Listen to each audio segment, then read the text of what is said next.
How's it going, everybody? Yeah, I just want to show you a new rifle I acquired yesterday. As many of you know that have been following my channel for any time at all, know that at one time I had an AR-15. I acquired that AR-15 on a trade. I traded 2 handguns for it. It was a Colt LE6920. And when I got it, the previous owner had done this camouflage paint job on it, and I was really kind of cold to that paint job. You know, the gun operated fine. I did some additions to it, changed the hand guards and, you know, this and that, so on and so forth, and I had the opportunity to let it go, and I let it go. And I really didn't think that I was going to want another AR.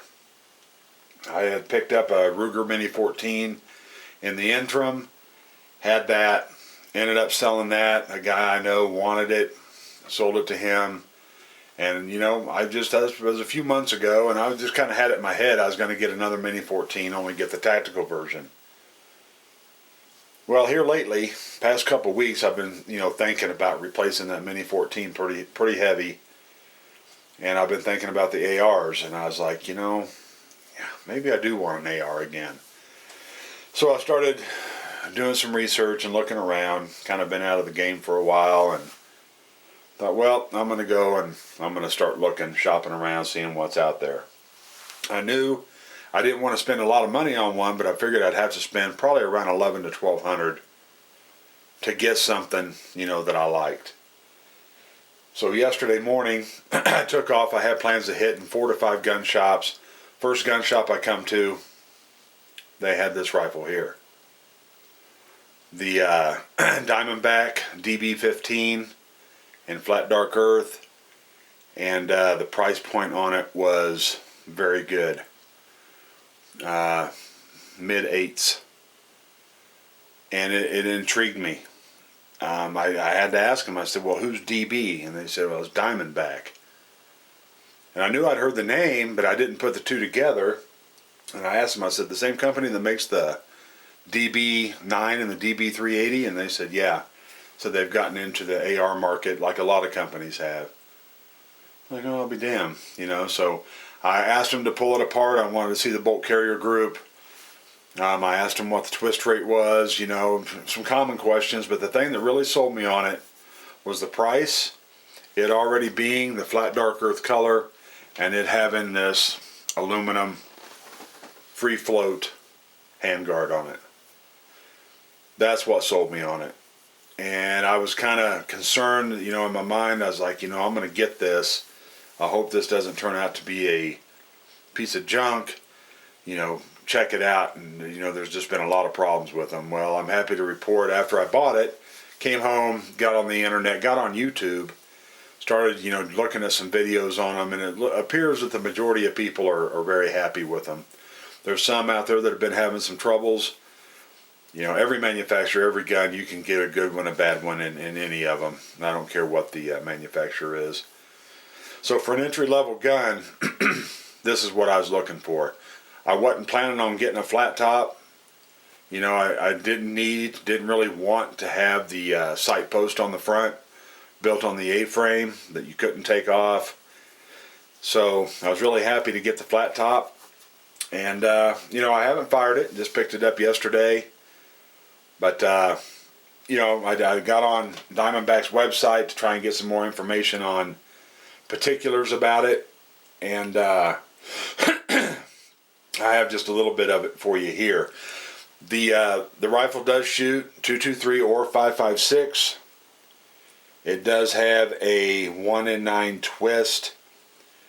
The bolt carrier is shot-peened magnetic particle inspected mil-spec 8620 carrier. Has a forged 7075 T6 aluminum receiver.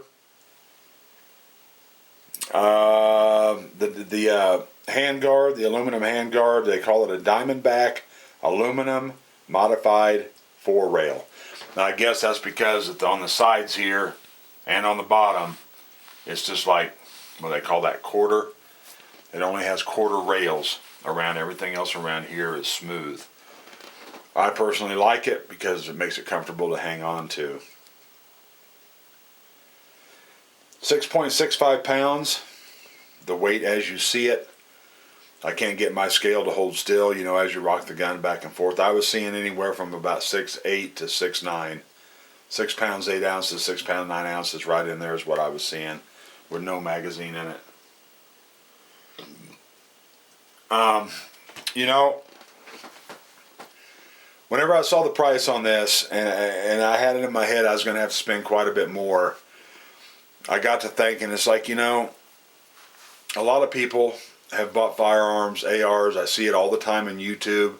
They'll buy whatever brand of AR and they change out a lot of the furniture on it. Practically everybody on YouTube, I should say most people on YouTube, will change this out, and these out at a minimum.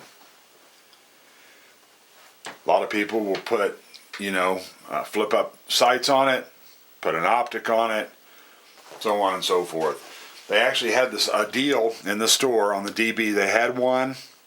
It was black.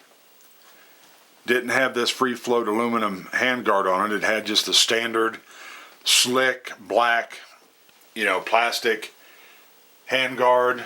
It came with a optic. It was a Burris scope. It was not a high-end scope. It was a standard little Burris scope. The mount, 120 rounds of ammo for $1,025. So that was the first one they showed me, and then I wanted to see some others, and I seen this one on the rack, and I wanted to see well, the rest of its history. But it's a really nice gun. I like it. Of course, the proof's in the pudding, how she's going to function whenever I take it out and shoot it. But give you a little bit of a close-up of the aluminum rail here. See how it's quarter, and then a full, of course, on the top. Nice place to hold it right here. I will probably get a Magpul foregrip, that one that's shaped like that. I don't really know what else I'll do to it. I may change out the buttstock. This buttstock is an ATI Strike Force. This did have the cheek weld adjuster on it, but with that on it, you could not pull back the action without hitting it. You would have to have this out to like here before you could pull it out to action the or slide the action. You know, this is really pissing me off. I cannot remember the freaking proper names of these charging handle. There it is. I can't remember the freaking names. I'm calling it stupid shit. But anyway, so this might get changed. We'll see. I've already purchased an optic for this. Be looking for that coming up here shortly. And, you know, we'll just play it from there. This is definitely staying. This might go, maybe. I don't know. I don't really have a problem with this grip here. Don't have a problem with it at all. This will probably stay. So I've already gotten the optic. So I might change this out. You know, maybe put a sling system on it. And just rock and roll with it. I got high hopes. I'm real excited to have it. And I just kind of wanted to share it with y'all. Obviously, this is sticking out like a zit on the end of your nose. Big old white letters that say safe on it. I hate that. It's on both sides. Let you just get a little bit of a close-up of this stuff.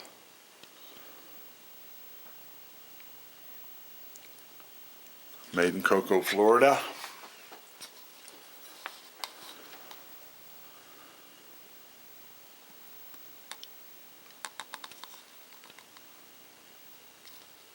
The trigger. The trigger on this is one thing that a lot of people had complaints about. A lot of people had complaints about the trigger on these DB rifles. The trigger on this, in my book, for a factory trigger on a gun at this price point is freaking phenomenal. A lot of people complain about grit in the action. When you work there, you can feel grit, the trigger being gritty. This trigger here, I'm telling you straight up, has got no creep, zero. No take up, zero. This thing just, and I'll show you.